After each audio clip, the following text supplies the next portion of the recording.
네, 안녕하십니까. 안녕하세요. 오늘의 주제 어떻게 됩니까? 저희가 임상심리 전문가가 되기 위해서는 필수로 3,000시간 이상의 수련을 받아야 됩니다. 그런데 그 수련 과정이 잘 모르시는 경우들이 있으셔서 저희가 수련 전반에 대한 이야기를 조금 해보고자 합니다. 일단 실습과 수련이 무엇이 다른지부터 구분을 정확하게 해주셔야겠어요.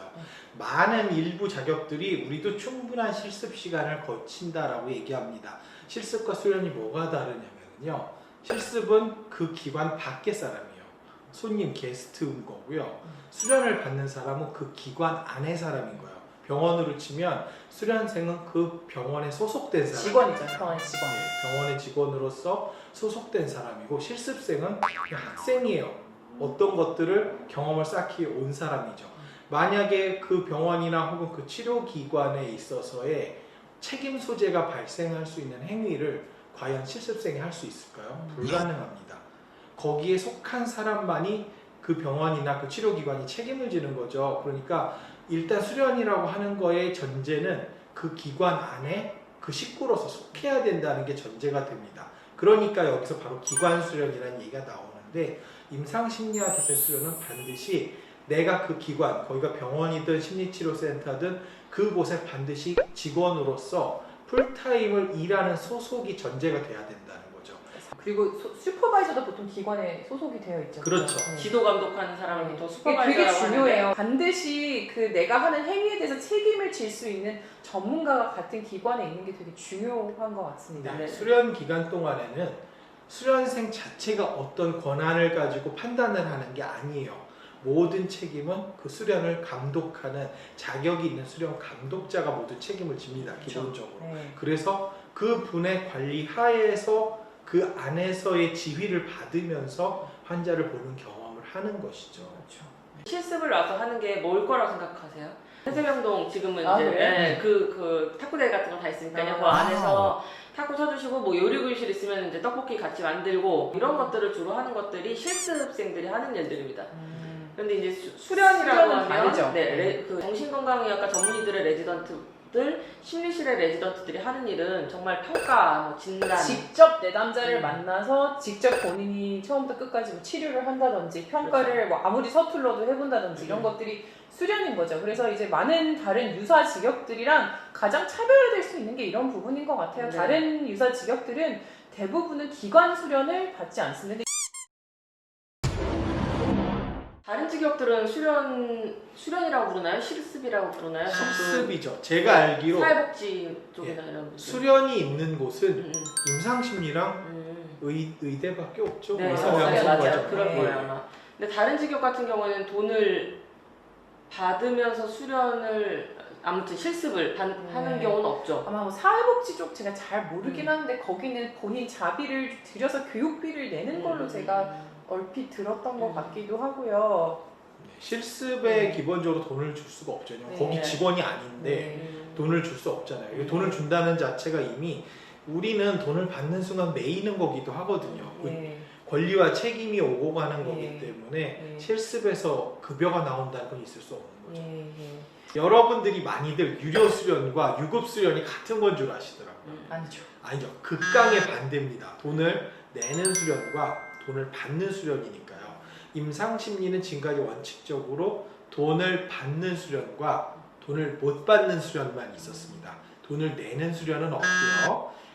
돈을 내는 분들은 대부분 다 실습을 받는 분들이죠. 실습은 많은 돈을 내고 있고 우리랑 비슷한 이름을 쓰는 모 자격도 돈을 내고 실습을 받기 때문에 저희는 그걸 인정하지 않는 거예요. 맞아요. 기관에 속해서 활동하는 사람들이 아니기 때문인 거죠.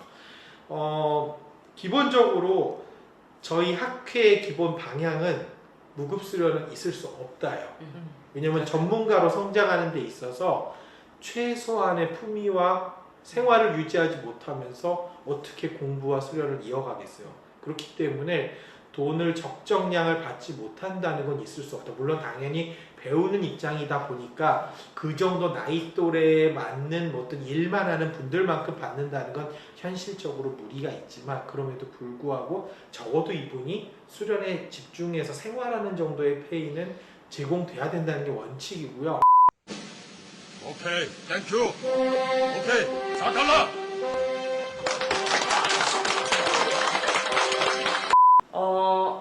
중 의사와의 관계는 대체로 어떠신 편인지도 궁금해요.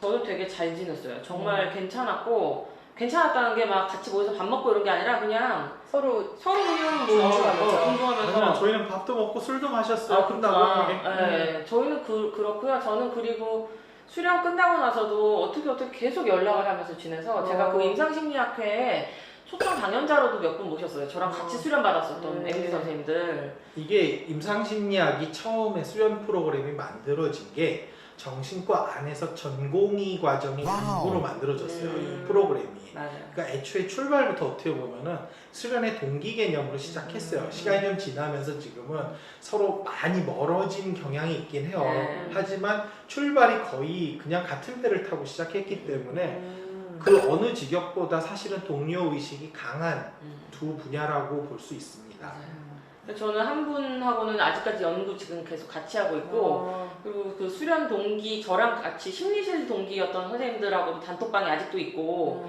무슨 이슈만 있으면 맨날 거기서 저도 얘기하는데, 정신과 전문의 선생님들하고도 같이 있는 단톡방이 또 있어요. 같이 수련 받았던 분들 포함해서. 그래서 그분들도 막 거의 일주일에 한두 번씩은 꼭 단톡방에서 얘기하고 이러거든요. 그래서 너무 되게 좋다. 다 다른 네, 괜찮을 수 있습니다. 어쨌든. 네. 그러니까 그 제가 이전 시간에도 말씀드렸는데 그 정신과 교수님이나 정신과 그 수련생 선생님들, 레지던트 선생님들이 마인드가 되게 괜찮으신 분들하고 우연히 같이 있었는데 그분들은 되게 편안하게 물어보셨어요. 연구 관련된 것도 되게 자주 물어보셨고 사실 그걸 배울 곳이 없으니까 저희 같은 수련생들한테도 물어봤었어요. 그럼 그분들한테도 윈윈이고 괜찮은 거고 저한테도 되게 서로 이제 좋은 경험이죠. 네. 서로의 직역을 존중할 수 있는 좋은 네. 기회들을. 네, 뭐 저희도 의사 선생님들한테 약문학이나 이런 거 강의 듣기도 합니다. 맞아요. 네. 맞아요. 수련 중에 이제 실제로 가보니까 어떤 게 좋았냐고 제가 물어봤을 때 이제 교과서로만 접하던 이런 환자들의 이야기를 생생하게 정말 눈앞에서 직접 관찰할 수 있어서 제일 좋았다 이 얘기를 공통적으로 다 했고요. 이제 가장 힘들었던 거는 그러면 뭐냐 이렇게 물어봤을 때 보고서를 쓰고 절대적인 업무 로딩이 있는데 그러기 위해서는 이제 식사 시간이나 잠을 포기를 해야 맞아요. 되고 이제 시간이 너무 없는데 공식적인 출퇴근 시간은 8시 반에서 뭐 5시 뭐 이러지만 결국엔 그때는 환자를 보는 시간이고 그 이외의 업무 뭐 보고서를 쓰거나 이런 것들은 그 시간에 잘 포함되어 있지 않죠. 네. 그러니까 실은 업무에 이런 거 시간들이 포함이 되어 있는 게 되게 중요한 것 같기는 해요. 그래서 맞아요. 이런 것들이 이제 잠을 잘 못 자고 이런 게 되게 힘드니까 굉장히 고되고 힘든데 근데 이런 얘기를 제 학생이 했어요. 그런 어려움을 극복할 만한 좀 자신만의 동기나 이유가 확실히 있어야지 버틸 수 있고 버틸 가치가 있다고 이제 생각을 하게 된다. 왜냐면 수련생 하면서 관두시는 분들도 많죠. 네, 굉장히 힘든 생활인 것 같아요. 네. 저도 수련생일 때 일주일에 80시간씩 일했고요. 네, 아마 그거보다 더 많이 일하시는 분들도 되게 많을 것 같아요. 그리고 뭐 어쨌든 힘든 길이지만 분명히 그 의미를